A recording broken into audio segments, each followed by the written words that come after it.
মহার্ঘ নিয়ে প্রতিবাদী অবস্থান পালন করেছে বাংলাদেশ সরকারি চাকরিজীবীদের যে সংগঠন আছে সেখানে গ্রেড 11 থেকে 20তম সরকারি চাকরিজীবী ফোরাম এবং বাংলাদেশ সরকারি চাকরিজীবী বা কর্মচারী উন্নয়ন পরিষদের যারা সদস্য আছে তারা শনিবারের 25 তারিখ বা 25শে জানুয়ারি যা বাংলাদেশ জাতীয় প্রেস ক্লাবের সামনে তারা প্রতিবাদ কর্মসূচি অবস্থান করেছে। আপনারা জানেন যে ইতিমধ্যে গত শুক্রবার বাংলাদেশের যে জাতীয় পত্রিকাগুলো আছে, বিশেষ করে সমকাল থেকে শুরু করে পরবর্তীতে অন্যান্য জাতীয় পত্রিকাগুলোতে এই মহার্ঘ ভাতা বাতিলের একটি নিউজ প্রকাশিত হয়। আর সেই নিউজ প্রকাশের প্রেক্ষিতে তাৎক্ষণিকভাবে সেটার প্রতিবাদ স্বরূপ অবস্থান কর্মসূচির মাধ্যমে প্রতিবাদ জানিয়েছে বাংলাদেশে যে সরকারি চাকরিজীবীদের কর্মচারী যে বিভিন্ন সংগঠন আছে তারা সেটার প্রতিবাদ জানিয়েছে।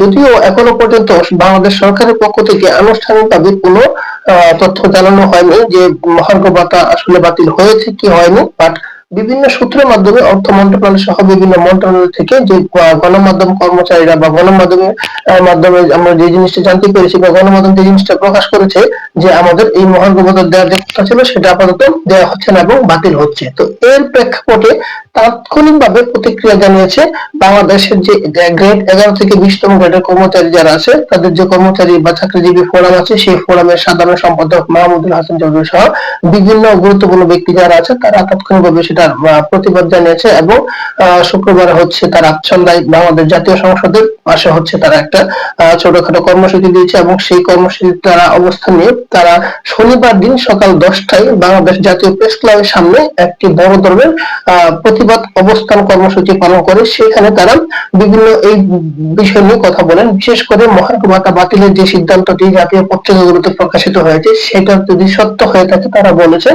যে যদি এরকম কোন সরকার যদি কোনো এরকম সিদ্ধান্ত নিয়ে থাকে তাহলে যে তারা কঠোর কর্মসূচি দেবেন এবং তাৎক্ষণিকভাবে তারা বলেন যে আগামী 31শে জানুয়ারি পর্যন্ত মহার্ঘ ভাতা নিয়ে সরকারকে কি করতে হবে, ঘোষণা দিতে হবে যে আসলে মহার্ঘ ভাতা দিবে কি দিবে না। তারা বলেছেন যে আগামী 31 জানুয়ারি পর্যন্ত সরকারকে আমরা সময় দিয়েছি, এই সময়ের ভিতরে সরকারকে নিশ্চিত করতে হবে যে তারা মহার্ঘ ভাতা দিবে কি দিবে না। যদি সেটা সরকার কোন রকম মন্তব্য না করে বা যদি এরকম মহার্ঘ ভাতা থেকে সরে আসে তাহলে তারা আগামী 7ই ফেব্রুয়ারিতে কঠোর কর্মসূচি দেওয়ার ঘোষণা দিয়েছে এবং সরকারকে তারা এরকম আলটিমেটাম দিয়েছে। পাশাপাশি তারা নবম পে কমিশন গঠন করার জন্য কথা বলেছেন, কারণ আপনারা জানেন যে বাংলাদেশে 2015 সালের পরে সরকারি চাকরিজীবীদের আর কোনো বেতন ভাতা বৃদ্ধি হয়নি। মূলত প্রায় প্রতি 5 বছর পরে পরে একটি করে পে স্কেল দেওয়ার কথা থাকলে বা নরমালি বাংলাদেশের ইতিহাসে প্রায় প্রত্যেক 5 বছর পরে পরে একটা করে পে স্কেল হয়ে আসছিল। বাট এই প্রথম প্রায় 2015 সালের পরে আজকে 2025 সাল চলছে, এখনো পর্যন্ত এই 10 বছরের মধ্যে বাংলাদেশ সরকারি চাকরিজীবীদের জন্য কোনো পে স্কেল ঘোষণা হয়নি। এটা এত দীর্ঘ সময় পর বাংলাদেশে এরকম ইতিহাস নজির।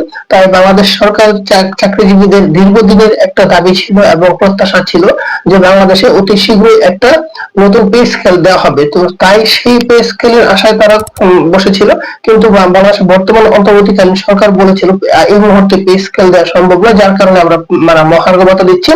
কিন্তু মহার্ঘ ভাতা দেওয়ার কথা বলে আপাতত সরকার সেই সিদ্ধান্ত রেখে সরে এসেছে। বিভিন্ন গণমাধ্যমে আমরা এইটা জানতে পেরেছি যে সরকার আপাতত মহার্ঘ ভাতা দিচ্ছে না। তো যার কারণে বাংলাদেশ সরকারের চাকরিজীবীরা খুবই হতাশ, কারণ এত দীর্ঘ বছর বা পর বাংলাদেশের সরকারি চাকরিজীবীদের একটা টাকা বেতন বৃদ্ধি পায়নি, যা বিশ্বের বিভিন্ন দেশে আসলে বিরল। কারণ আপনারা জানেন যে সৎভাবে সরকার চাকরি করতে গেলে আসলে এত অল্প টাকা দিয়ে বাংলাদেশে যে বর্তমানে মূল্যস্ফীতি যাতে জীবনযাপন করা অতি কঠিন। তো সরকারি চাকরিজীবীদের বিষয়টা আসলে গত কয়েকটা ধাপের যে সরকার ছিল, বিভিন্ন আওয়ামী লীগের সরকারের সময় বিভিন্ন প্রায় 7 বছর ধরে এই সরকারি চাকরিজীবীরা আন্দোলন করে এসেছিল নবম পে স্কেলের জন্য, কিন্তু আওয়ামী লীগ সরকার বিভিন্ন ভাবে তাদেরকে আশা দিয়ে কিন্তু শেষ পর্যন্ত এই মহার্ঘ ভাতা চালু করে। বর্তমান অন্তর্বর্তীকালীন সরকার ছিল সংস্কারপন্থী সরকার। তো তাই সরকারি চাকরিজীবীরা প্রত্যাশা করেছিল যে এই সরকার হয়তোবা আমাদের এই নতুন পে স্কেল ঘোষণা করবে অথবা মহার্ঘ ভাতা যেহেতু উন্নয়নের সিদ্ধান্ত নিয়েছিল দেবে, তবে সেটা হয়তো খুব শীঘ্রই বাস্তবায়ন হবে। আলটিমেটলি দীর্ঘদিন যাওয়ার পরে এখন নতুন একই সিদ্ধান্ত নিয়েছে যে এই সরকার এই বর্তমান দেশের অর্থনৈতিক প্রেক্ষাপটের কারণে মহার্ঘ ভাতা থেকে সরে যাচ্ছে। তো যদি এরকম হয়ে থাকে তাহলে সরকারি চাকরিজীবীদের উপরে একটা নেগেটিভ প্রভাব পড়বে এবং সেই নেগেটিভ প্রভাব থেকে দেশের উপরে একটা নেগেটিভ প্রভাব পড়ার সম্ভাবনা থেকেই যাবে। আর যে জিনিসটা বলছিলাম সেটা হচ্ছে গুরুত্বপূর্ণ। আমি মনে করি বর্তমানে সরকারি চাকরিজীবীদেরকে ডেফিনেটলি একটা মহার্ঘ ভাতা দেওয়া দরকার, এবং মহার্ঘ ভাতার পাশাপাশি খুব শীঘ্রই একটা পে স্কেল দেওয়া উচিত। আর সেই পে স্কেলের জন্য হচ্ছে একটা পে কমিশন গঠন করা উচিত। আর আপনারা জানেন যে আজকে হচ্ছে যে আন্দোলনটা হয়েছে বা প্রতিবাদ কর্মসূচি হয়েছে, সেখানে যে বাংলাদেশের যে কর্মচারী পরিষদের সদস্য যারা ছিল তারাও কিন্তু দাবি জানিয়েছে যে খুব শীঘ্রই একটা পে স্কেল দিতে হবে, এবং সেই পে স্কেল দেওয়ার জন্য একটা পে কমিশন গঠন করতে হবে। পাশাপাশি তারা আরেকটা দাবি জানিয়েছে যে যাদের বেতন স্কেল বিশেষ করে গ্রেড 11 থেকে 20তম গ্রেডের কর্মচারী যাদের বেতন স্কেল ইতিমধ্যে শেষ হয়ে গেছে, এবং তারা যেন ধারাবাহিকভাবে এই ইনক্রিমেন্ট, যেটা বাৎসরিক ইনক্রিমেন্ট বা আমরা জানি হচ্ছে বেতন বৃদ্ধি পায় 5%, সেটা যেন কন্টিনিউ থাকে, সরকারের কাছে তারা এই দাবি জানিয়েছেন। তো এই ছিল আজকে তাদের প্রতিবাদ কর্মসূচি। বিশেষ করে গুরুত্বপূর্ণ দু তিনটা বিষয় আমি আবারও বলে দিচ্ছি। প্রথমটা ছিল তারা 31শে জানুয়ারি পর্যন্ত সরকারকে আলটিমেটাম দিয়েছে যে 31 জানুয়ারির মধ্যে সরকারকে নিশ্চিত করতে হবে তারা মহার্ঘ ভাতা দিবে কি দিবে না, এবং যদি না দেয় তাহলে তারা আগামী 7 ফেব্রুয়ারি কঠোর কর্মসূচি ঘোষণা দিয়েছে। এবং বাংলাদেশ সরকারি কর্মচারীদের যে গ্রেড 11 থেকে 20তম গ্রেডের যে ফোরামের যে সাধারণ সম্পাদক আছেন এবং সমন্বয়ক রয়েছেন মাহমুদুল হাসান, উনি বলেছেন যে আমরা পত্রিকার মাধ্যমে জানতে পেরেছি যে সরকার মহার্ঘ ভাতা থেকে সরে যাচ্ছে, আপাতত মহার্ঘ ভাতা দিচ্ছে না। যদি সরকার এরকম সিদ্ধান্ত নিয়ে থাকে তাহলে আমরা কঠোর কর্মসূচি দিব, এবং তাতে যদি কাজ না হয় তাহলে আমরা হচ্ছে কি কর্মবিরতিতে যাব। সারা বাংলাদেশ থেকে কর্মচারী যারা আছে আমরা কর্মবিরতিতে যাওয়ার মতো আমরা কঠোর কর্মসূচি দিতে বাধ্য হব। তাই আমরা সরকারের প্রতি অনুরোধ করব খুব শীঘ্রই যেন আমাদের এই মহার্ঘ ভাতা বাস্তবায়ন করা হয়, এবং পাশাপাশি নবম পে স্কেল একটা কমিশন গঠন করে নবম পে স্কেল যেন দেওয়া হয়। তো এই হচ্ছে আমাদের যে আজকের অবস্থান কর্মসূচি ছিল। আপনারা জানেন জাতীয় প্রেস ক্লাবের সামনে, সেখানে বক্তারা এই বক্তব্য দিয়েছেন। পাশাপাশি এই মহার্ঘ ভাতা নিয়ে বাংলাদেশের যে জাতীয় দৈনিক পত্রিকাগুলো প্রত্যেকটা মানে মোটামুটি যে বড় ধরনের পত্রিকা আছে সবগুলো পত্রিকাতে আজকে নিউজ হয়েছে যে কঠোর কর্মসূচিতে যাচ্ছে সরকারি চাকরিজীবীরা, অথবা হচ্ছে কর্মসূচির ঘোষণা দিলেন সকল সরকারি কর্মচারী পরিষদ, বা আপনার যে সরকারকে আলটিমেটাম দিলেন মহার্ঘ ভাতার জন্য অথবা পে স্কেলের জন্য। এরকম প্রায় প্রত্যেকটি দৈনিক পত্রিকার মধ্যে আজকে আমি দেখলাম নিউজ এসেছে, ঢাকা পোস্ট থেকে শুরু করে তারপরে আপনার বিভিন্ন গুরুত্বপূর্ণ যে পত্রিকাগুলো আছে, স্পেসিফিক নাম বললাম না, অনেকগুলো আপনারা দেখবেন। এর পাশাপাশি এই মহার্ঘ ভাতার আমি বেসিক্যালি চাচ্ছি মহার্ঘ ভাতা দেওয়া হোক, এবং আমি চাই খুব শীঘ্রই একটা নবম পে স্কেল ঘোষণা করা হোক। সেই নবম পে স্কেলের মাধ্যমে বাংলাদেশ সরকারি চাকরিজীবীদের যে বা বিশেষ করে কর্মকর্তা কর্মচারীদের যে দীর্ঘদিনের দাবি ছিল এবং প্রায় 10 বছরের একটা দাবি ছিল বেতন ভাতা বৃদ্ধির, সেই দাবিটি যেন সরকার খুব শীঘ্রই পূরণ করে। আমি সরকারের প্রতি এই মানে প্রত্যাশা রাখবো যেন এই সরকারি চাকরিজীবীদের এই দীর্ঘ দাবি দেওয়াটা যেন মেনে নেয়। কারণ হচ্ছে কি আসলে একটা দেশে এত লম্বা সময় চাকরিজীবীদের যে বেতন ভাতা বৃদ্ধি না পেলে তাদের মধ্যে একটা কর্মস্পৃহা বাড়ে না, এবং তারা হতাশ হয়ে যায়। কারণ আমাদের অন্যান্য আশেপাশের রাষ্ট্রগুলোতে যদি কম্পারেটিভ তুলনা করেন দেখবেন যে ওখানে নিয়মিত হচ্ছে গিয়ে হাতে গোনা কিছু রাষ্ট্র বাদ দিয়ে নিয়মিত বেতন ভাতা বৃদ্ধি পাচ্ছে। তো বেতন ভাতা বৃদ্ধি পেলে আসলে কর্মস্পৃহা বৃদ্ধি পায় সবার মধ্যে। আপনি যখন দেখবেন যে আপনি কাজ করছেন, কাজের পাশাপাশি যদি আপনাকে মূল্যায়ন করা হয়, বেতন ভাতা যে সময় মতো বৃদ্ধি পায়, তাহলে আপনার কর্মস্পৃহা বেড়ে যায়। এতে কিন্তু রাষ্ট্রেরই লাভ এবং সংস্থার লাভ বা প্রতিষ্ঠানের লাভ, আর প্রতিষ্ঠানের লাভ মানে রাষ্ট্রের লাভ। একজন ব্যক্তি যদি কর্মস্পৃহাতে কাজ করে আনন্দ না পায় তাহলে সেটা আসলে প্রতিষ্ঠানের জন্য ক্ষতি এবং রাষ্ট্রের জন্য ক্ষতি। তো আমি চাইবো খুব দ্রুত সময়ের মধ্যে এই দাবি দেওয়া যেন সরকার পূরণ করে।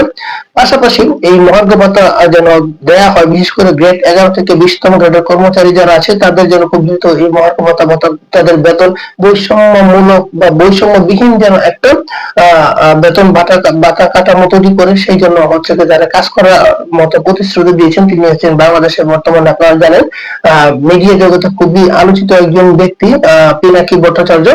উনি হচ্ছে বাংলাদেশের প্রায় প্রত্যেকটা বিষয়ে উনি প্রায় রেগুলারলি ভিডিও দিচ্ছেন বা বিভিন্ন ব্রিফ দিচ্ছেন ওনার ইউটিউব চ্যানেল বা ফেসবুকে বিভিন্ন ধরনের বিভিন্ন ভিডিও তৈরি করে দিচ্ছেন।